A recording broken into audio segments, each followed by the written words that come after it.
Hello everyone, welcome back to the channel. In today's video, I'm going to show you how to turn off screen reader and talking voice on ROKU device.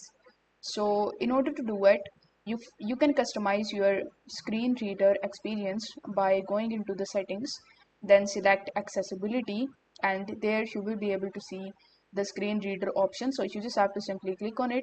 After that, you just have to follow these steps. In the screen reader, you will be able to see the on and off button or a toggle button. So you just have to turn the screen reader on or off. This is the same as pressing star 4 times. In the shortcut, speech rate allows you to customize the speed at which the screen reader reads out text.